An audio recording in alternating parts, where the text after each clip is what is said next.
안녕하십니까, 래필입니다. 10월 22일 두산에너빌리티 보도록 하겠습니다. 증시 먼저 보겠습니다. 코스피 1.3% 하락했고요. 코스닥은 2.8% 하락하면서 양증시 오늘 크게 하락을 하면서 마무리되었습니다.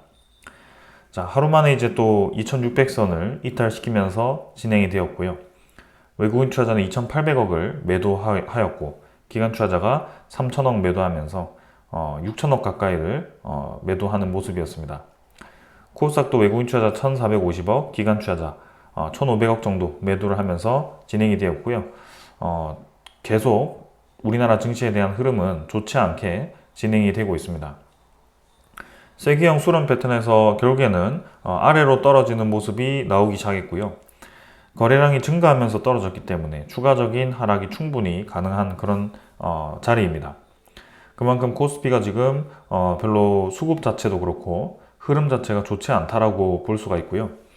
고점이 점점 낮아지는 추세로 진행되면서 시가총액 상위 종목들이 계속 주가가 떨어지는 모습이 나오고 있습니다. 그래서 이러한 부분들이 좀 이제 코스피에 계속 부담감을 주고 있고요. 특히 그 수급적으로 보았을 때 외국인 투자자가 별다른 매수세 없이 계속 매도를 이어가기 때문에 점점 더 주가가 떨어지고 있습니다. 그래서 외국인 투자자가 2,800억까지 매도를 했고요. 기관 투자자 3,000억 매도했는데 금융 투자 금방 또 매수했다가 이탈하는 수급이었습니다. 그래서 기관 투자자 중에서도 금융 투자 위주로의 매수 매도가 반복되고 있고 별다른 이제 투자자들 다른 투자자들은 크게 지금 코스피에서 매도도 없고 매수도 없는 그냥 가만히 있습니다. 그것 자체가 지금 단기 투자자들만 이렇게 활발하게 움직이고 있고 장기 투자자라고 볼 수 있는 외국인 투자자도 꾸준히 이탈하고 있는 그런 분위기다 보니까 확실히 코스피가 좋지 않다라고 느껴집니다. 코스닥은 더 떨어졌습니다. 2.8%까지 하락을 했고요. 730포인트까지 금방 이렇게 하락을 하였습니다. 그래서 고점 라인을 저항을 맞고 떨어지기 시작했고 하루 반짝 반등했지만 오늘은 더 크게 하락을 시키면서 오히려 쭉쭉 떨어지는 그런 모습이 재현이 되고 있고요. 어제도 말씀드렸지만 바이오 종목들, 2차 전지 종목들 위주로 이렇게 집중되어 있는 지수인데 최근에 이 움직임들을 보면 결코 시장이 좋지 않습니다. 유동성 자금이 빅커트를 했다라고 해서 빠르게 공급이 될 수가 없습니다. 그래서 그러한 빅커트를 무시를 해본다면 결국에는 아직도 금리는 4.5에서 5% 수준의 위치를 하고 있고 이렇게 금리를 떨어뜨리기 시작했음에도 불구하고 지금 다른 지표들이 금리를 마치 올린 것처럼 올라가다 보니까 점점 더 이제 시장이 악화되는 모습이 나타나기 시작합니다. 투자 수급을 보게 되더라도 외국인 투자자, 기관 투자자는 어제만큼 외국인 투자자 매도했고요. 기관 투자자는 더 매도를 했습니다. 그래서 지금 연일 매도가 이어진다라고 봐도 무방한 상황이고요. 확실히 좋지 않습니다. 우리나라 환율을 보면은 1378원으로 1.6원 오늘 하락했지만 오늘도 추가적으로 더 올라갔다가 떨어졌던 모습이죠. 그래서 계속 고점을 갱신을 하고 있습니다. 오늘 뭐 종가는 떨어지긴 했지만 점점점 올라가는 모습이 나오고 있고요. 1300원에서부터 80원 가까이를 단기간에 이렇게 끌어올리면서 지금 금리 인상한 것도 아니고 금리가 지금 인하되고 있는 그 시점에 이러한 움직임이 나온 것 자체가 상당히 부담스럽다. 우리나라가 수출 중심의 국가인데 원달러, 특히 환율이 1300원 위에서 이렇게 오랫동안 유지가 되었던 적이 과연 있었나 싶을 정도였습니다. 그래서 이전에 굉장히 크게 금융위기가 왔을 때도 반짝 이제 한 6개월에서 7개월 정도 올라갔다가 떨어졌는데 지금 이제 그렇게 떨어지지 않고 계속 1300원대를 지지하면서 오히려 이제 1400원대로 가격을 수렴을 시키는 모습이 나오고 있습니다. 지금 벌써 이렇게 1300원을 넘어서 뚫고 나간 지가 2022년 6월이거든요. 지금 2024년 10월인데 거의 뭐 1년 4개월, 2년 4개월이네요. 그만큼 오랫동안 이 수출 환율에 대한 타격을 받아왔다라고 볼 수가 있겠습니다.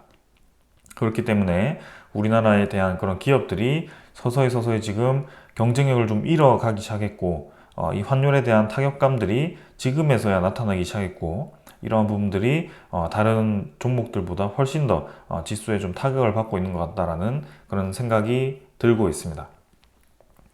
달러가 가치가 높기 때문에 미국 증시는 덤덤합니다. 네, 다우 뭐 그렇게 많이 올랐는데도 0.8%밖에 내리지 않았고요. 나스닥도 0.3% 정도 수준 오히려 반등을 했습니다. 이제 올라갈 만큼 올라갔음에도 불구하고 계속 올라가고 있고요. 월봉만 보더라도 꾸준히 지금 N자로 거의 뭐 하늘을 뚫을 듯이 올라가고 있죠. 근데 이제 이게 우려스러운 점이 지금에서야 이제 달러가 강세를 보이고 있기 때문에 이렇게 쭉쭉 올라가지만 언제든지 이렇게 상승폭을 한 번씩 툭툭 꺾어주는 그런 모습들이 나섰단 말이죠. 특히 이렇게 코로나로 인해서 급등했던 주가가 아주 크게 떨어졌던 구간이 한 번도 있었고요. 금융위기 전에 이제 코로나 때도 한 번 있었고요. 금융위기 때도 크게 한 번 떨어지는 구간이 있었습니다. 중간중간에 올라갈 때쯤에 툭툭툭툭 떨어졌는데 이번에는 그렇게 떨어지지 않고 또 쭉 올라갔거든요. 마치 금리를 엄청나게 떨어뜨린 것처럼 주가가 올라갔습니다. 근데 금리가 지금 오히려 떨어지지 않고 고점을 계속 유지한 구간에도 이렇게 증시가 올라갔다는 것은 굉장히 비이성적이다라고 생각이 됩니다. 그래서 이러한 뇌관들이 이제 어떻게 작용할지는 우리는 아직 경험해보지 않았습니다. 그동안 이렇게 오랫동안 환율이 높게 유지되었고 금리가 이렇게 오랫동안 높게 유지되었던 적이 별로 없었죠. 그래서 우리는 사실 과거 데이터를 가져오더라도 앞으로에 대한 이 예상을 할 수가 없는 것이 지금 이제 새로운 케이스가 나온 거거든요. 근데 분명한 것은 지금 리스크 관리를 해야 될 때라고 저는 생각이 듭니다. 분명한 것은 부채가 굉장히 많이 풀려 있고 그 부채에 대한 높은 이자율 때문에 상당히 많은 기업들과 많은 이 개인들이 굉장히 부담스러워하고 있는 것도 사실입니다. 그래서 그러한 것들을 우리가 봐야 되고 그 많은 돈들이 지금 이 주식시장과 뭐 부동산 시장 이런 위험 자산에 투입이 되었고 그거는 우리가 신기루처럼 볼 수 있는 그런 허상일 수도 있습니다. 왜냐하면 단기간에 굉장히 집중되었던 그런 자금들이 그런 거품이 꺼지기 시작하면 너도 나도 이제 차익 실현을 하면서 빠져나가려고 할 텐데 그게 이제 투매가 나오기 시작하고 한 번에 빠질 수도 있다. 이렇게 생각이 되기 때문에 한번 지켜봐야 될 것 같습니다. 그래서 니케이도 1.4% 가까이 하락을 했고요. 네, 지금 이 움직임들이 어떻게 이제 이어질지는 한번 계속 체크를 해보겠습니다. 그 다음에 이제 지수 선물입니다. 선물 지표는 지금 미국 증시 하락하고 있습니다. 약하게. 하지만 어제도 제가 리뷰를 했을 때 미국 증시는 하락 중이었습니다. 근데 저렇게 또 나스닥은 또 올라가고요. 유럽 증시도 같이 떨어지고 있지만 마찬가지입니다. 확실히 좀 강세를 보이고 있는 느낌이 듭니다. 원자재 가격은 국제유가 70.7달러, 그 다음에 천연가스는 2.35달러 수준으로 뭐 비슷한 수준이기 때문에 넘어가도록 하고요. 10년물 국채금리는 4.2% 가까이 이렇게 올라갔습니다. 최근에 굉장히 이제 10년물 국채금리가 많이 올라가고 있습니다. 환율도 그렇고요.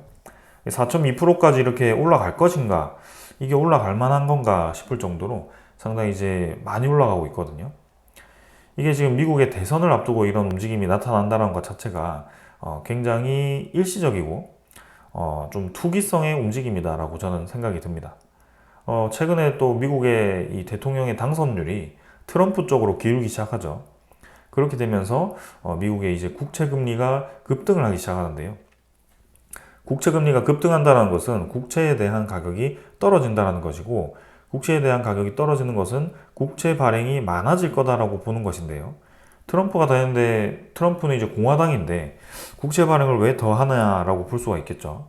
근데 이제 트럼프도 이제 좀 공격적인 그런 재정안을 마련을 해서 국채 발행을 늘릴 거다라고 시장에서 바라보는 것 같습니다. 그래서 국채 발행에 대한 그런 이 기대감이라고 할까요? 우려감이라고 할까요? 가격이 이제 하락을 할 것으로 예상이 되니까 국채 금리가 저렇게 단기간에 올라가는 모습이 나왔고요. 국채도 사실 공매도가 가능하거든요. 그래서 헤지펀드 같은 곳에서 국채에 대한 공매도를 때리면 국채 가격이 급락을 하게 되고 국채 금리가 저렇게 지속게 되거든요. 저런 움직임은 아무래도 단기적인 움직임일 가능성이 크다라고 저는 보고 있습니다. 아무튼 그래도 지금 시장 자체가 굉장히 움직임이 비정상적이다라고 생각이 들고, 이런 것들을 하나씩 이제 불확실성을 제거하면서 가야 되는데, 지금 상황에서는 확실히 뭔가 불안한 모습들이 많다. 그래서 우리가 굳이 지금 모든 자산을 올라갈 거라고 예상하고 투입하기보다는 어느 정도 대비를 하면서 진행을 해야 된다라고 계속 좀 말씀을 드리겠습니다. 특히 코스피 코스닥은 계속 약세를 보일 가능성이 저는 높아 보인다라는 생각입니다. 자, 오늘 여기까지 하고 종목으로 넘어가도록 하겠습니다. 두산에너빌리티 보겠습니다. 오늘 보합 마무리되었고요. 2650원으로 마무리되었습니다. 장 초반에 또 이제 올라가다가 중간에 이제 떨어지면서 후반에는 거의 부합으로 마무리되었고요. 오늘 코스피가 급락을 했는데 두산에너빌리티는 덤덤하게 잘 버티면서 진행이 되었습니다. 어제 이제 수정 합병 비율도 이제 발표가 되었는데요. 투자 심리가 조금 꺾였다라고도 보였는데 지금 크게 떨어지지 않은 것을 보았으는 크게 뭐 합병안에 대해서 시장 이 투자자들이 요동치는 것 같지는 않습니다. 그래서 일단은 지켜보자라는 그런 심리로 기다리고 있는 게 아닌가라는 생각이고, 합병안에 대해서 뭐 진행될지 안 될지도 아직 금감원에 대한 통과도 남았고, 그 다음에 우리가 11월 달 말 정도는 되어야지 반대할 수 있는 그 권리가 생기고, 거기에 대해서 이제 결과를 봐야 됩니다. 그래서 아직까지는 합병안이 완벽하게 진행되었다, 이렇게 보기는 어렵기 때문에 덤덤하게 진행이 되고 있는 것 같습니다. 자, 그래서 시간의 거래를 보면은 마지막까지 이제 거래가 조금씩 증가하면서 진행이 되었고, 마지막에는 6만 1000주까지 붙으면서 2만 850원까지 오히려 이제 200원 정도 상승하면서 진행이 되었습니다. 뭐 시간의 거래가 올랐다고 해서 무조건 내일 올라간다라고 보기는 어렵지만, 그래도 마지막에 좀 거래가 붙어주면서 여전히 거래량은 붙어 있구나 라는 느낌이었고요. 일별 거래량도 지금 3일째 1000만 주 유지해주고 있습니다. 3000만 주 한번 뿜고 서서히 거래를 줄이는 게 아니라 조금씩 거래를 다시 툭 떨어뜨렸다가 높이고 있죠. 그래서 오늘도 1340만 주까지 거래가 나왔고요. 별다른 움직임은 없었지만 거래량이 조금씩 증가하는 것은 저는 괜찮다라고 보고 있습니다. 왜냐하면 시장에서 관심을 받고 있는 것이고, 투자자들이 그만큼 지켜보고 있다, 활발하게 거래를 하고 있다라고 볼 수 있기 때문입니다. 그래서 보합이긴 했지만 오늘 양봉으로 진행이 되면서 음운구름 받치면서 진행이 되었고, 이번 주에 대한 흐름을 좀 더 보겠습니다. 그래서 거래량을 좀 더 증가시키면서 한번 N자로 다시 치고 나가는 그림을 만들지, 아니면 좀 더 조정을 주면서 21선 올라올 때까지 기다릴 것인지, 그런 것들 봐야 되고요. 일단 뭐 전반적인 흐름 자체는 굉장히 저는 좋아 보인다라고 생각이 됩니다. 그래서 우리가 한번 뚫고 나갔던 그 구간에서 다시 주가가 이제 형성이 되고 있고요. 이렇게 며칠 횡보하다가 툭 떨어지기도 했고, 다시 올라갔다가 툭 떨어지다가 이렇게 반복을 해왔기 때문에 지금 이제 어느 정도 박스권이 생겼다라고 볼 수가 있거든요. 그래서 21,500원 정도 수준에서 두산에너빌리티는 지금 계속 반복적인 저항을 받고 있습니다. 그래서 이 구간을 이제 뚫고 나갔을 때가 정말 이제 크게 두산에너빌리티가 새로운 영역으로 이제 올라간다라고 볼 수가 있을 것 같고요. 지지 라인을 이제 형성하는 지점도 있기 때문에 19,000원 후반에서 2만원 정도 그 지점을 한번 지켜보면서 며칠 더 지켜보도록 하겠습니다. 월봉은 확실히 좀 올라가기 때문에 괜찮고요. 좀 더 보겠습니다. 그 다음 투자 수급입니다. 수급은 기관 투자자가 99만 주를 매수해서 거의 100만 주 가까이 매수를 했고요. 외국인 투자자는 3,300주 매도를 했습니다. 그래서 오늘 뭐 크게 변화 없었고, 어제 이제 매도가 좀 나오면서 합병에 대한 그런 불확실성으로 외국인 투자자가 매도를 계속 이어가나 좀 걱정이기도 했거든요. 근데 오늘은 그런 모습은 나오지 않았고요. 보합으로 진행이 되었고, 오히려 이제 기관 투자자가 많은 매수를 해주는 모습이었습니다. 그래서 금융투자가 20만 주 매수를 했고, 그 다음에 보험 투신도 7만 주, 6만 주, 그다음에 연기금 투자자가 23만 주를 매수하면서 어제 보합에서 다시 플러스로 매수를 해주고 있고요. 사모펀드가 또 이렇게 40만 주를 매수를 하는 모습입니다. 그러니까 이러한 투자자들은, 특히 사모펀드는 단기간에 수익을 노리고 들어오는 투자자인데 지금 이제 굉장히 또 집중적으로 들어온다라는 점, 그래서 마치 체코 원전의 우선 협상자 대상자 선정에 대한 그런 발표 전에 움직임이 또 나타난다라고 저는 생각이 좀 들고요. 하필 이제 22일에서 25일에 폴란드 대통령의 방문이 있죠. 근데 거기에 이제 주로 이제 방산 공장들을 둘러보면서 우리나라와 방산 협력에 대해서 더 확대할 것으로 좀 방문을 하는 것 같은데, 추가로 이제 원전에 대한 협력도 좀 다시 얘기가 나온다라고 하니 그 내용을 기다리면서 이렇게 매수를 하는 것인가, 좀 그런 생각도 좀 듭니다. 특히 투신 투자자도 지금 최근에 굉장히 집중적으로 매수를 해주고 있고, 연기금 투자자도 마찬가지고요. 그래서 한번 그러한 이슈들이 이번 주에 나오는지 좀 지켜보도록 하겠습니다. 그래서 기관 투자자가 좀 많은 매수를 최근에 좀 이어가고 있다라는 모습이 보여집니다. 그 다음에 이제 공매도 잔고입니다. 공매도 잔고는 81만 주 이렇게 좀 더 줄었죠. 96만 주에서 81만 주까지 15만 주 가까이가 또 줄었고요. 18일에도 추가적인 이제 상승이 좀 있었지만 뭐 크게 많이 올라가지는 않았었는데요. 그 공매도 잔고가 계속 줄어드는 형상으로 진행이 되고 있습니다. 서서히 줄어들면서 이제 0으로 수렴을 하는지 한번 체크를 해볼 거고, 확실히 주가가 올라가기에는 좀 좋은 환경이 만들어지고 있구나라는 그런 생각이 좀 듭니다. 그리고 대차잔고도 한번 살펴보도록 하겠습니다. 대차잔고도 지금 이제 체결 상환은 오늘 나오지 않았지만 이렇게 시간이 조금 이르네요. 그래서 나오지 않았고 뭐 전날과 거의 유사할 것으로 보여집니다. 아까 이제 보니까 상위 종목에 위치를 했고, 두산 에너빌리티가 이렇게 이제 99만 4천 주가 상환이 되었습니다. 그래서 잔고는 1219만 주 정도로 진행이 되었다. 괜찮죠? 계속 떨어지고 있습니다. 그리고 수급은 이제 오늘 JP모간 쪽에서 바짝 매수가 들어왔었고요. 장 초반에 이제 들어오면서 주가를 올렸다가 장 후반에는 뭐 다른 수급이 좀 나오면서 하락을 한 것 같습니다. 확실히 최근에는 JP모건 쪽에서 좀 많은 매수를 해주고 있는 것 같고요. 최근 5일만 보더라도 모건 스탠리가 좀 매수를 해주고 있고, 이 추세가 계속 이어지는지 한번 보겠습니다. 다음 달은 또 11월이죠. 11월에는 MSCI 리밸런싱이 있는 날입니다.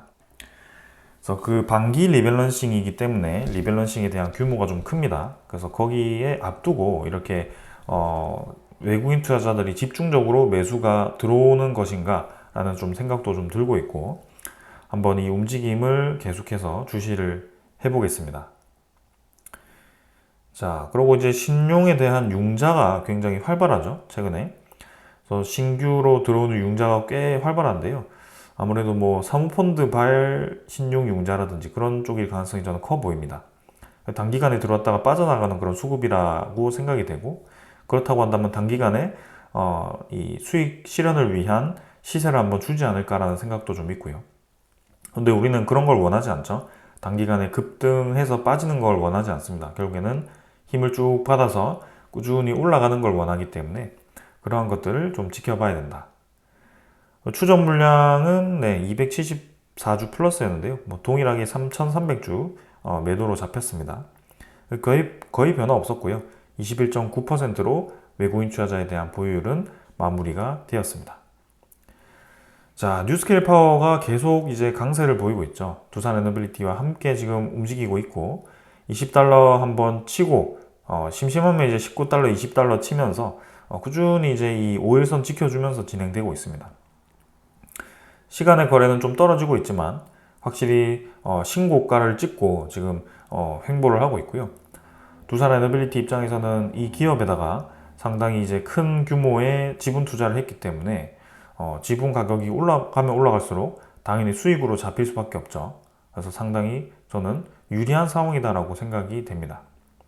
자, 그래서 미국의 지금 SMR의 기업들, 원자력 발전에 대한 기업들이 관심을 크게 받고 있기 때문에 우리도 그러한 것들을 관심 있게 봐야 되고, 특히 우리나라에 있는 그런 같은 테마의 이 기업 중에 두산 에너빌리티가 확실하게 스포트라이트 받을 수 있는 그런 상황이다. 근데 이제 합병에 대한 이슈로 인해서 조금 그러한 것들이 좀 헷갈리게 진행이 되고 있긴 하지만, 그래도 오늘 시장 봤을 때는 덤덤하게 지켜주는 모습이었고, 좀 더 이 테마성의 이슈를 받는다면 단기간에 올라갈 수 있지 않을까라는 생각도 해봅니다. 자, 이 정도로 이제 수급 다 살펴보았고요. 오늘 이제 종목에 대한 소식들 하나씩 설명을 드리도록 하겠습니다. 자, 먼저 전해드릴 소식은요. 지금 아무래도 에너지 테마가 좀 정쟁으로 활용되기도 하고 국제적으로도 좀 이제 그런 이 정세 관계에 영향을 받을 수밖에 없습니다. 근데 지금 이제 미국에 특히 우리나라가 최근에 에너지 협력을 많이 하고 있는 미국의 대통령 대선이 이제 얼마 안 남았죠. 근데 마지막 와가지고 트럼프의 지지율이 다시 올라가기 시작하면서 이제 60%대까지 당선율이 높아졌다고 합니다. 그래서 그 트럼프에 관련된 종목들이 힘을 받고 트럼프가 추진하지 않는 친환경 종목들이 좀 이 하락을 보고 있다고 합니다. 그래서 대표적으로 2차 전지라든지 그런 이제 신재생에너지 관련 종목들이 좀 힘이 빠지는 그런 모습이고요. 미국의 대선의 영향으로 이러한 이 영향을 받는 것도 굉장히 머리가 아픕니다.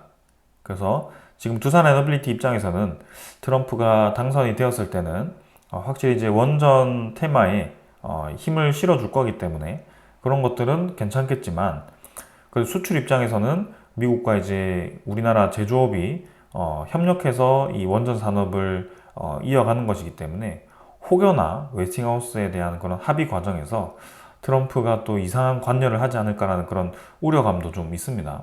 그래서 그러한 것들을 우리가 무시는 할 수 없을 것 같고요. 일단 좋은 점도 있을 것 같고 나쁜 점도 있을 것 같다라는 생각입니다.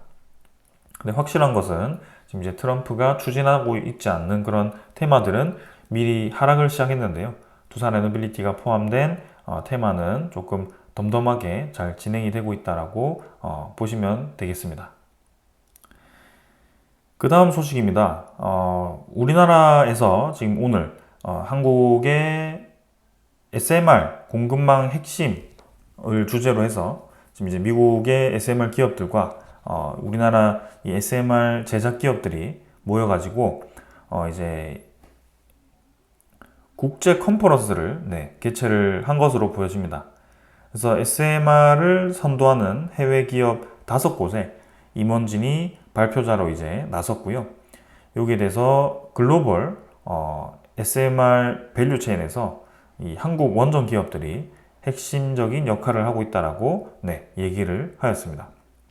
그래서 그 내용을 차례대로 보게 되면 뉴스케일 파워의 이제 공급망 총괄이 한국은 주요 시장이고 두산에너빌리티가 뉴스케일 파워 공급망의 최전선에 있다라고 얘기를 하였고요. 당연히 뉴스케일 파워는 지금 두산에너빌리티가 지분 투자를 했고 여기에 대해서 의무적으로 그런 기자재 공급을 해야 되는 계약을 맺고 있습니다. 그래서 총 2조에서 3조 정도로 그 기자재 규모가 추정이 되고 있고요. 꼭 그 의무 이 기자재 말고도 결국에는 뉴스케일 파워가 공급망 다각화를 하기에는 전 세계적으로 이 뉴스케일 파워 모델이라든지 혹은 뭐 원자로를 안전하게 만들고 값싸게 만드는 기업은 몇 개 없을 거다라고 생각이 됩니다. 사실 가격 측면에서 본다면 두산에너빌리티가 거의 세계 톱급이 아닐까라는 생각이고요. 이전에도 이제 자료를 보셨겠지만 두산에너빌리티는 지금 SMR 제작 기간을 원래는 이제 17개월 정도로 잡고 있습니다. 근데 그 17개월을 이번에 그 공법들을 개발해서 3개월로 축소시키겠다라고 발표를 한 거고요. 그게 뭐 이빔 용접 기술이라든지 혹은 뭐 다른 이 2개 기술이 더 있던데 그 3개 기술을 활용해서 확실하게 이렇게 공정을 줄이겠다라고 얘기를 하는 겁니다. 그렇기 때문에 우리나라가 지금 이제 세계 톱급이라고 저는 말할 수밖에 없을 것 같고요. 이렇게 3개월로 단축을 시켰을 경우에는 감히 이제는 정말 파운드리다라고 얘기를 할 수 있을 것 같습니다. 1년에 한 라인에서 4개씩 찍어내니까 뭐 거의 뭐 4개씩이면 5개 라인이면 20개씩이죠. 20개씩 이렇게 찍어내는 게 현실적으로 가능하다라고 볼 수가 있겠죠. 두산에너빌리티는 아마 그러한 상황을 노리고 있는 게 아닐까라는 생각이 듭니다. 근데 이제 중요한 것은 두산에너빌리티 기술도 있고 뉴스케일 파워와의 2에서 3조 정도의 그런 이제 이 협약도 우리가 잘 알고 있는 소식입니다. 근데 뉴스케일 파워는 일단 10곳 이상의 전략적 투자자를 확보를 했고 현재 600개 이상의 특허를 신청한 선도 기업이다. 그래서 계속 협력을 하겠다라는 내용이고 여기에 대해서 이제 뭐 스탠다드 파워라든지 그런 확실한 계약 소식이 좀 최근에 이제 들려와야 된다라고 기다리고 있는데 아직까지는 확실하게 소식이 나오고 있지는 않습니다. 좀 더 기다려 보도록 하겠습니다. 근데 더 중요한 것은 이제 뉴스케일 파워를 제외한 미국의 SMR 선도 기업 중에 하나인 테라파워도 지금 이제 우리나라의 SMR 공급망 확보를 지금 중시하고 있습니다. 그래서 SMR은 공장에서 대량 생산이 가능한 원자로다. 그래서 고유의 공급망을 확보하는 것이 가장 중요한데 이번에 두산 에너빌리티의 주주 서한에서도 보셨듯이 테라파워도 지금 두산 에너빌리티와 어느 정도 얘기를 오가고 있는 것으로 보여집니다. 그래서 향후 이제 62개에서 두산 에너빌리티에선 지금 100개 이상으로 목표를 잡을 만큼 지금 공급망이 다각화되었다. 그러니까 공급망이라기보다는 고객사가 다각화되었다라고 볼 수밖에 없거든요. 뉴스케일 파워 외에 다른 고객들도 지금 이제 두산 에너빌리티의 생산을 검토를 하고 있다라고 볼 수밖에 없는데 그게 하나 중에 하나가 이제 엑스에너지죠. 그거 말고 이제 테라파워도 검토를 하고 있는 것으로 보여집니다. 그래서 지금 한국, 미국, 영국, 캐나다의 다양한 공급 업체들과 아이디어를 교환하고 있고 그리고 SMR 개발에 협력을 하고 있다. 그래서 한국 기업들이 우리 공급망에 참여하기를 바라고 있다라고 얘기를 하였습니다. 그리고 이제 엑스에너지가 최근에 좀 관심을 많이 받았습니다. 아마존과 이제 이 계약을 했죠. 그래서 아마존에서 이 엑스에너지에 투자를 하게 됩니다. 7천억 가까이. 그래서 DLENC와 두산 에너빌리티가 이 엑스에너지에 투자를 했었는데요. 지금 두산 에너빌리티는 70억 원 정도, DLENC는 280억 정도 해가지고 꽤나 많은 금액을 투자를 했었습니다. 근데 이번에 아마존과 6,800억 지분 투자 계약을 해버리면서 고온가스로 SMR에 대해서 또 이렇게 상용화가 앞서고 있습니다. 그래서 엑스에너지는 네, 워싱턴주에 320메가와트를 만들 수 있는 세 개를 합쳐서 320메가와트로 되는 그 모델을 진행할 거고요. 네, 기대가 되는 상황입니다. 그리고 이제 15그 요거는 이제 부유식 이 원자력 발전을 검토하고 있는 SMR을 검토하고 있는 기업이죠. 최근에 우리나라 선박 기업들과 많은 이제 MOU 체결을 하고 있었습니다. 근데 여기서 이 덴마크 기업이 우리나라의 원전 기술과 조선 기술에 대해서 또 이렇게 중시하고 있고 우리나라와 협력하기를 원하고 있었고요.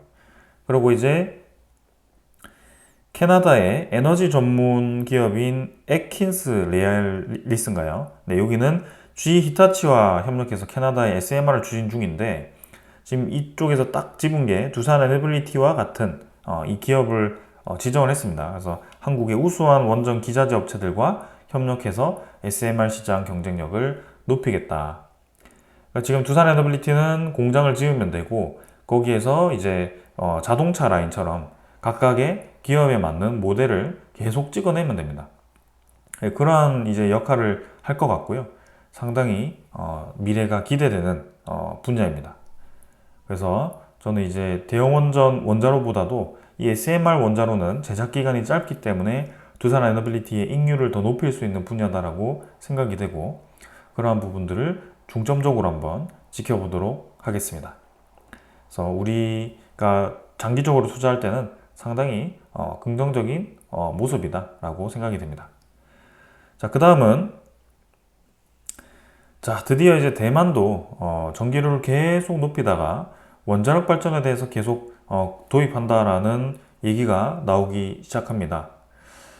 결국에는 이제 AI 붐으로 인해서 대만도 마찬가지입니다.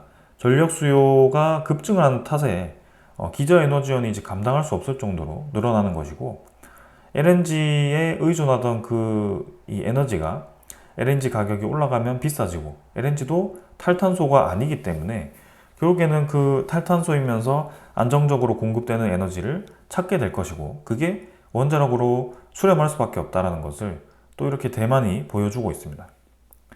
그래서 결국에는 안전과 핵 폐기물 처리에 대한 적절한 방안과 보장이 있어야지 진행한다라고는 하지만 지금 이 대만에서 계속 에너지에 대한 문제가 대두되고 있고 에너지의 이 수급도 중요하지만 저렇게 수급이 불안정해지면서 건설 비용이 비싸지고 에너지의 원료 자체 가격이 비싸진다면 당연히 에너지 단가도 높아질 거고 거기에 있는 산업용 전기료가 비싸지면서 기업들의 경쟁력을 잃게 만들 겁니다. 그래서 그러한 것들을 다 연결지어서 생각할 수밖에 없고 무작정 재생에너지만 써야 되는 그런 상황은 결코 없다라고 지금 이제 나오는 것입니다. 그래서 아리백이 좋은 캠페인인 것은 맞지만 그 상황에 맞게 결국에는 유도리 있게 진행을 해야 되는 캠페인인 것 같고요. 무조건 재생에너지 100%로 해야 된다는 것은 이 세상에는 있을 수가 없습니다. 그렇게 되려고 한다면 결국에는 기업들의 경쟁 구도를 다 없애야 됩니다. 내가 요거 생산할게, 네가 이거 생산해라 이렇게 하면서 아예 경쟁이 없는 그런 세상에서는 아리백이 가능할 것 같아요. 왜냐하면 에너지 생산 단가가 그렇게 중요하지 않을 거거든요. 근데 이제 기업들이 서로 눈치 보면서 언제 이 기업을 넘을까라는 그런 눈치를 보고 있는 하이에나 같은 그런 상황 속에 이게 에너지 가격이 높아졌을 때는 경쟁력을 잃게 될 거고 그러한 영향으로 세계 시장에서 우리나라 기업들이 경쟁력을 잃을 수도 있습니다. 그 대표적인 예로 지금 이제 우리나라의 삼성전자가 이제 산업의 좀 위기를 맞고 있는데요. 여기서 이제 아리백을 위해서 무리하게 우리가 해상풍력과 태양광을 삼성전자에게 요구를 해서 그 생산 전기를 비싸게 만들어 버리면 더 경쟁력을 잃겠죠. 왜냐하면 지금 중국에서는 값싼 에너지를 활용해서 이제 CXMT인가요? 그 삼성전자를 이기기 위해서 만든 그런 반도체 회사도 지금 이제 돌아간다라고 하는데 그게 이제 어떻게 될지 한번 여러분들이 직접 보시면 될 것 같습니다. 그래서 결국에는 이 에너지 시장은 경제성이 중요하다. 안전성과 경제성 거기에 추가로 된 것이 탈탄소다 이렇게 보시면 되겠습니다. 자, 그래서 뭐 여기서 이제 이 정도로 좀 말씀을 드리고 이제 넘어가도 될 것 같고요. 이제 브릭스 회원국들도 원자력 발전에 대해서 좀 협력 확대를 예정하고 있다라고 소식은 있었습니다. 근데 이 브릭스에는 중국과 러시아, 브라질, 인도, 그 다음에 여기 UAE와 사우디, 에티오피아, 이집트, 이란 이렇게 들어가 있는데요.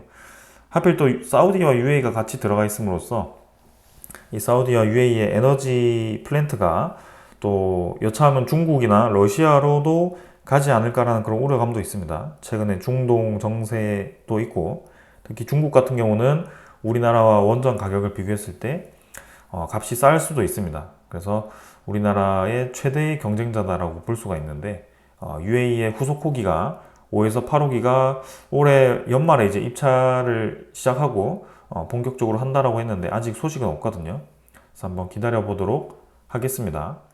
두산 에너빌리티가 어제 제가 대형 원전 60기라고 했는데 10기 목표로 잡은 게 맞고요. 그 10기 목표는 체코 원전 추가로 2기, 폴란드 2기나 아니면 사우디 2기, 그 다음에 UAE 2기 뭐 이런 식으로 해서 목표를 잡았더라고요. 그래서 총 10개 정도, 그 다음에 SMR은 엄청나게 많이 수주하는 것은 사실인 것 같습니다. 자, 그래서 우리가 봤을 때는 에너지 시장은 계속 좋습니다. 우리 상황에 맞게 흘러가고 있고 산업이 조금 침체되더라도 에너지 시장의 대체 에너지를 이제는 돌이킬 수 없습니다. 탈탄소는 무조건 진행해야 되는 상황이거든요. 인간이 지구에서 살아가기 위해서는 탈탄소를 진행해야 되는 것이 이제는 규칙입니다. 그래서 그게 되지 않는다면 안 되기 때문에 그 탈탄소이면서 에너지 경제성도 챙기면서 에너지의 그런 플랜트의 기술력을 가지고 있는 기업이 두산 에너빌리티이기 때문에 주목을 우리가 하고 있는 것입니다. 그래서 계속 한번 지켜보시죠. 이번 주 또 어떻게 흘러가는지 한번 보고요. 폴란드 대통령의 이 움직임을 한번 보면서 이번 주는 지켜보고, 그 다음에 다음 주 이제 11월 들어갔을 때 MSCI 리밸런싱과 함께 외국인 투자자에 대한 움직임이 두산 에너빌리티에 어떻게 나타날지, 그리고 이제 연말로 갈수록 SMR에 대한 그런 수주가 현실화가 되는지, 뉴스케일 파워에 대한 그런 소식이 들려올 건가, 그런 것들을 한번 지켜보도록 하겠습니다.